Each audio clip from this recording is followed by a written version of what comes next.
What is up, everybody? This is your boy Charles Wells, aka the host of SWACtalk, the show where we cover the SWAC inside and out. And I'm coming at you with the preview of this week's SWACtalk game of the week, which out of only two games on the schedule, so it really wasn't that hard of a choice. But this week's game of the week is Alabama A&M heads to Mississippi Memorial Stadium to take on the Jackson State Blue Bengals, or maybe they're the Red Bengals now, but the Jackson State Tigers in the homecoming in Jackson.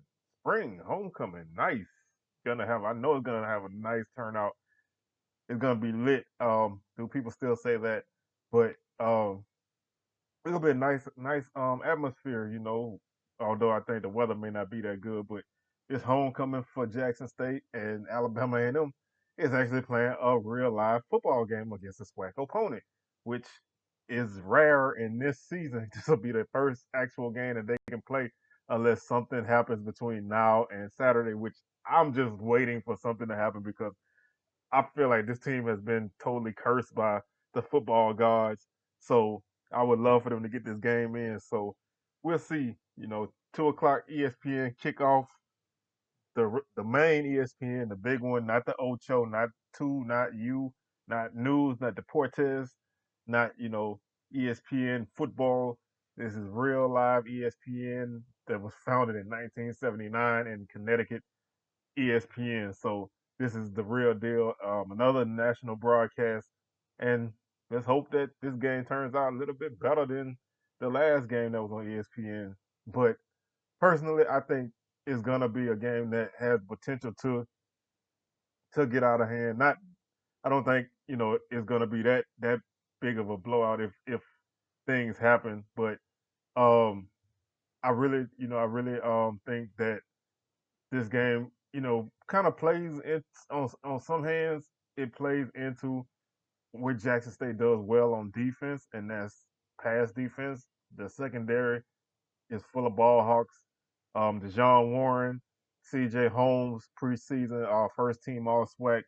Uh, Thomas Alexander Shaw, another guy who was coming on.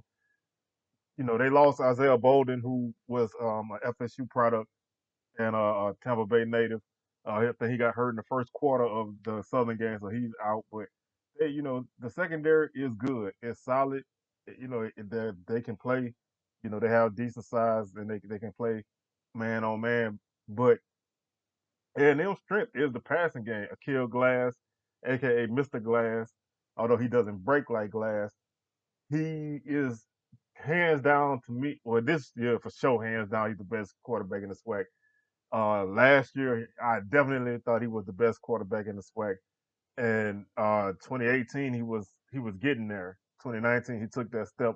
And this year, even though he had a 3 interception game against South Carolina State, he still threw 4 touchdowns. So, you know, that some if I have to say that he has a weakness, is at times ball security. Sometimes he does make some bad throws. But if he's on, you're not gonna be able to beat him because he's big, he's strong, he's mobile. He doesn't really run, but he's mobile.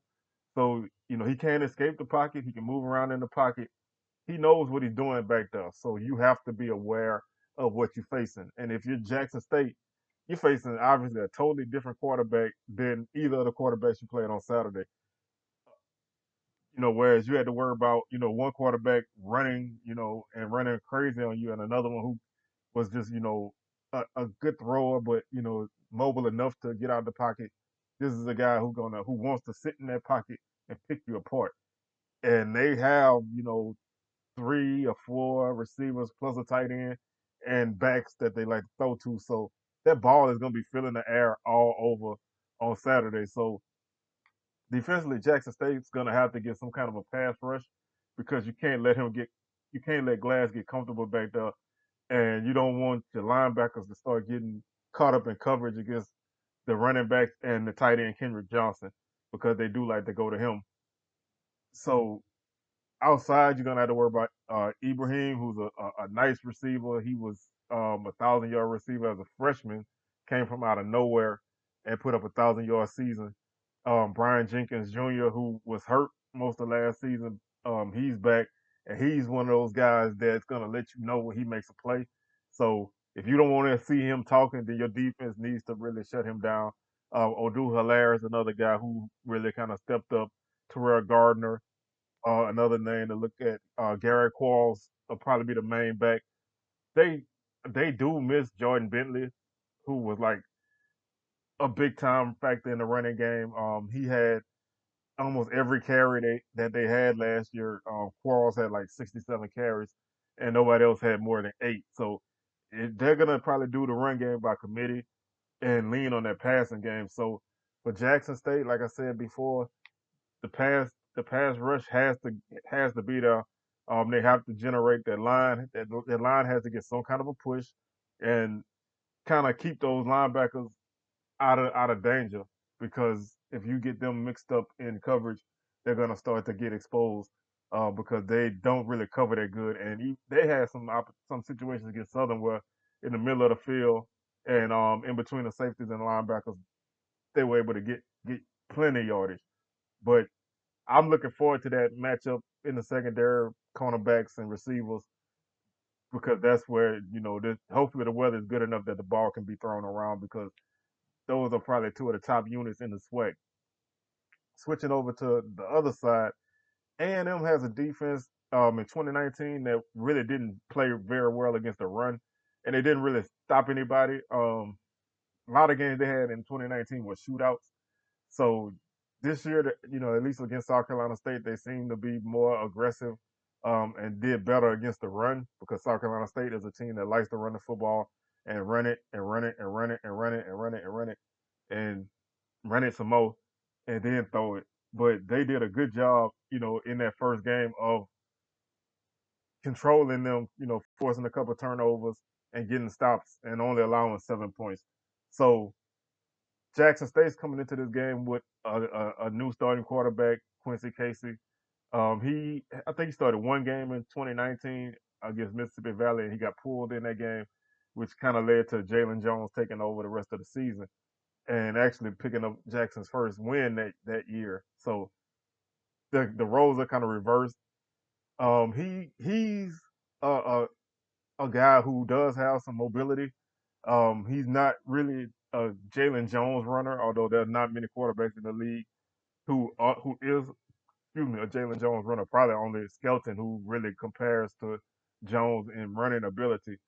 But he has a better arm, and everything I'm hearing is he has better pocket awareness, and that's one thing that a lot of people were upset with Jalen about against Southern was he either by choice or by ignorance just didn't really make the right reads and adjustments to any play, and put them in some bad situations. Now some of that was play calling, but they didn't, either him or the coaches didn't give him the best chance to succeed in some of those situations when Southern knew that what they were going to do. But I know Tyson Alexander, the running back, he left with an injury. I haven't heard anything on that, so I don't know if he's out. I don't want to, I don't want to put it out there as a fact, but I heard somebody say he broke an ankle. I'm hoping that that's not true, but that was from a Jackson State fan. But they haven't released anything that I saw, so I'm operating on the assumption that he may not play, but I don't know the extent of his injury.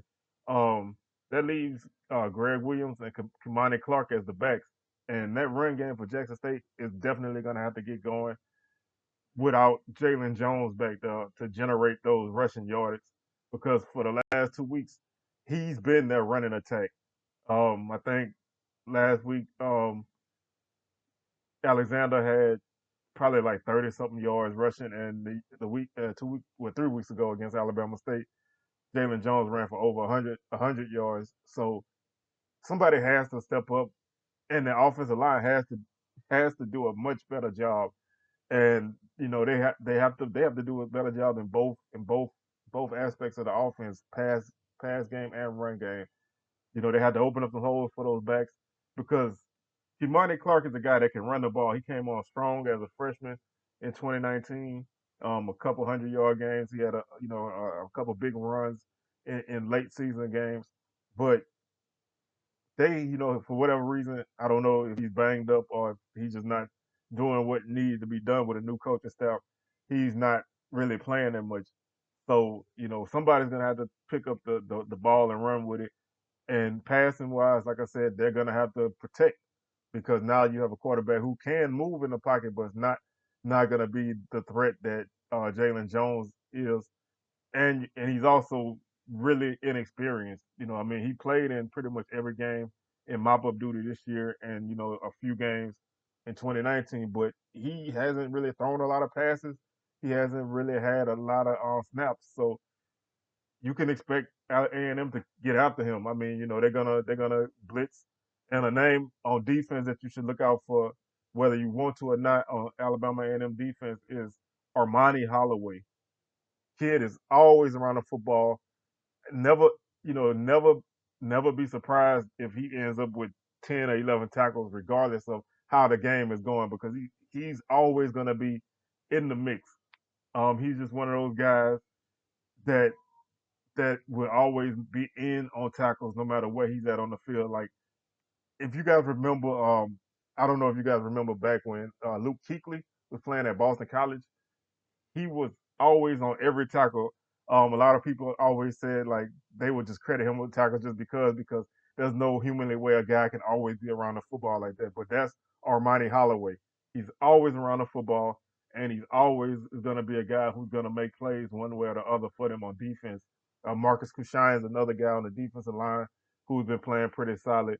Um, they have they have a couple other guys who are capable, and I think this defense is improving, but like I said, they haven't hit anybody in weeks, so that's gonna be a factor.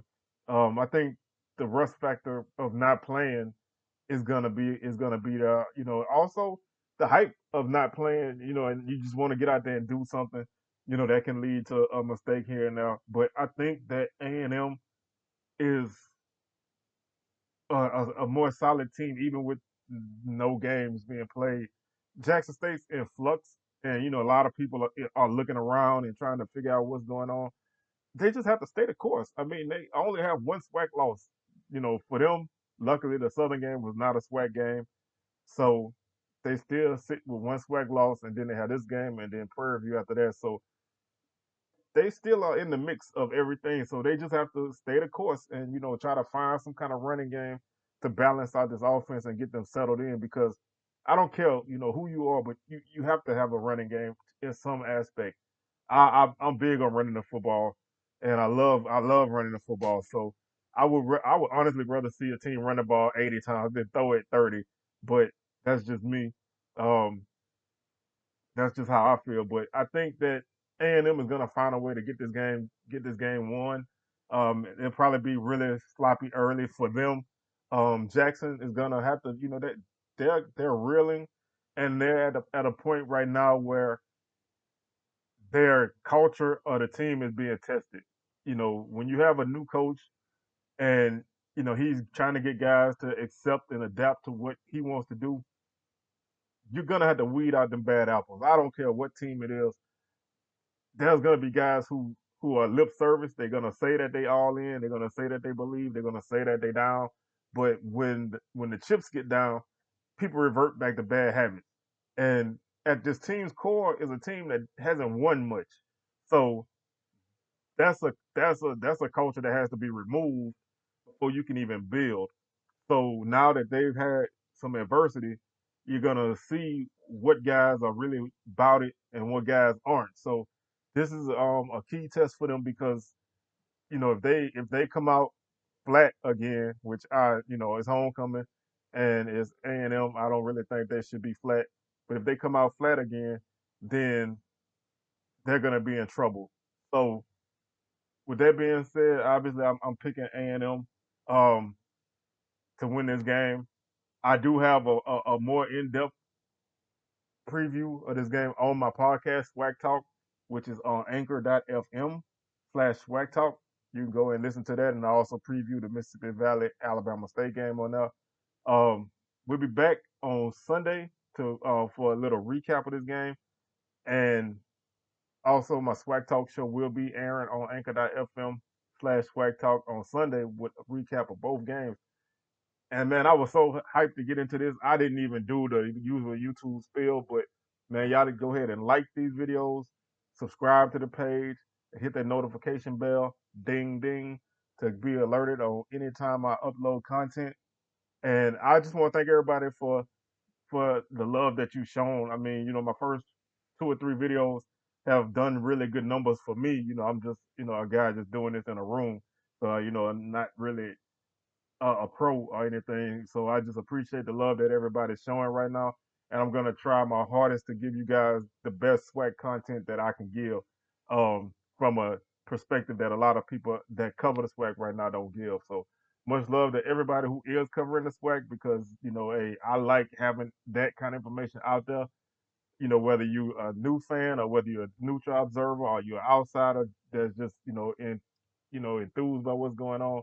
I appreciate everything that you guys are doing, and let's all rock together and get this knocked out, man. Because the SWAC needs that love, and the SWAC needs to be shown what it can do. Because it's a league full of teams that can make some things happen. So, with that being said, I'm gonna go ahead and dip up out of here. Y'all got some free time, y'all hit up the Facebook page, facebook.com/swagtalk, instagram.com/swagtalk.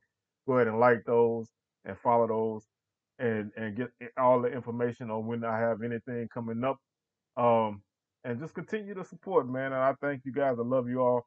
And we'll see you guys on Sunday. Later.